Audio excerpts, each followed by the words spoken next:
Hey everyone, Dr. Crahay here. So we're moving on to Chapter 2, and in Chapter 2 we're evaluating sources of information. So it's evaluating, finding, and reading information.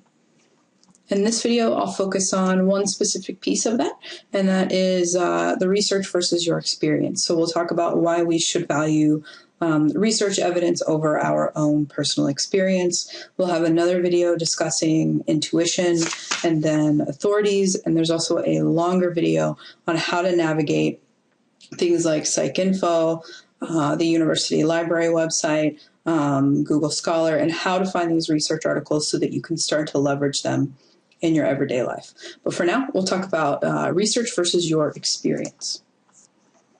And so here are the headings for this section. First of all, scientists ask compared to what? So we're constantly asking this question. We'll talk more about that in just a second. We also know that experience is confounded. So there are often things going on that we can't or just have not paid attention to, and we'll go more in depth there. And then we also know controlled research is better than experience. And so we'll elaborate on those right now. So first, we've really got to ask compared to what. So experience does not have a comparison group. So here it says Dr. Rush never compared the bleeding cure to no treatment. And so your textbook talks about this. Basically what was happening, there were patients with yellow fever, I believe. And this Dr. Rush decided to treat the yellow fever by bleeding the patients. And so he concluded that it was working, and he kept doing this to people. He concluded it was a good thing. Today we know that that is really probably one of the last things you want to do to someone, particularly someone with something as serious as yellow fever. But back in Dr. Rush's time, they simply didn't know this. So what he should have done is to consider versus a comparison group. So he had people come in to his office, and every single patient that was showing up, he would treat them with his bleeding treatment, every single one. And then when someone would, survive, they would get better. He would say, oh, well, yeah, that was due to my bleeding treatment. When someone would die, he would blame it on something extraneous. Well, they were too sick by the time they got to me, or, whatever excuse he could come up with. So no matter what, he's interpreting that in his own way, in a favorable way. He also never compared the bleeding cure to no treatment. So what about the people that weren't getting this treatment? How many of them were surviving? So we've really got to compare to a different group before we can start making conclusions. So what Dr. Rush should have done is something like this. So here we have a nice table set up. And so we can see in the rows the number of patients who recovered, the number of patients who died. In columns we have, did they receive the bleeding treatment? Did they not? So we can see 20 out of 80 that were bled, 20 survived, 80 died. So 20 out of 100, there about a fifth of them recovered. Those that were not bled, looks like about 10 out of 50 total participants there survived, and that's 20% as well. So here we're comparing the bleeding treatment versus no bleeding treatment, 20% across the board, so we know that it doesn't really help. In table 2.2,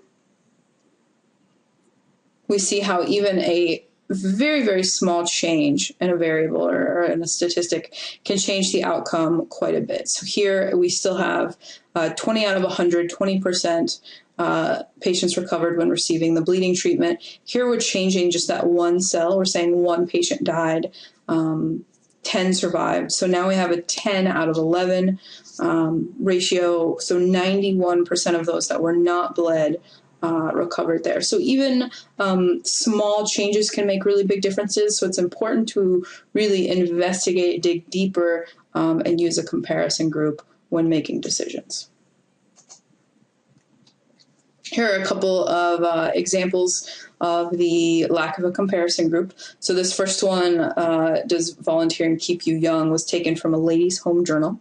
So they reported that 76% of people who volunteer feel younger than their age. Of course, here we're missing what percentage of people who don't volunteer feel younger than their age. So we need that comparison group to really understand if this is meaningful. We also have, does reading the safety guide in the airplane keep you safe? So 70% of people who survived air crashes read the in-pocket safety manual before their flight. But what percentage survived that did not read it? So we don't have that kind of information. So we're unable to make a clear decision here. We know that experience is confounded. So basically, this is getting at the idea that everyday life is really complicated, right? There are a lot of different things going on. So with the example of the video games, maybe you are angry and you come home and you play the video game, violent video game, and that makes you feel better. Well, did you also stop thinking about work? And you also probably took off your shoes. Maybe you put on some more comfortable clothing. You're now in a home environment instead of a work environment. There are a lot of different components to that scene that might be taking away from the effect of the video game. Maybe it was the video game that calmed you down. Maybe it was being at home. Maybe it was getting more comfortable. Maybe it was just thinking about something else. So experience is confounded. We can't control for all of these extraneous things going on, all of these co-occurring effects on our moods and behaviors. So here we have research compared to experience. So your textbook talks about one study that tells basically the story that venting frustration, venting anger is better for you. But the overall consensus seems to be that this is actually bad. And so here's one example of that, where researchers include a comparison group, they control for confounds, and they strive to evaluate information without bias. So in general, that's what researchers will do. In this particular study, they did it as well. So here we have 3 groups. So if you look here along the lower end, you have one group that just sat quietly, one group that hit a punching bag for fitness, and then another punching bag, and they pretended that it was their partner, whoever they were angry at, something like that. So then we have over here, we have kind of a graph layout of aggression. So subsequent aggression to the partner. So right here at the middle is your baseline. It says 0, so it's the same before and after. Going up, you have more than average. Going down, much less than average. So this is a nice figure. So we'll be talking about tables versus figures in this course. Anything that's a picture like this is a figure.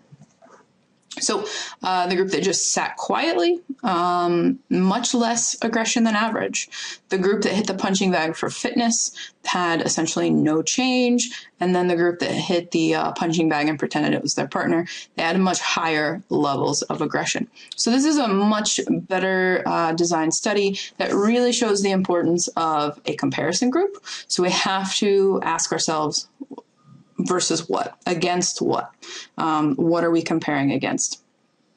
We need to control for confounds.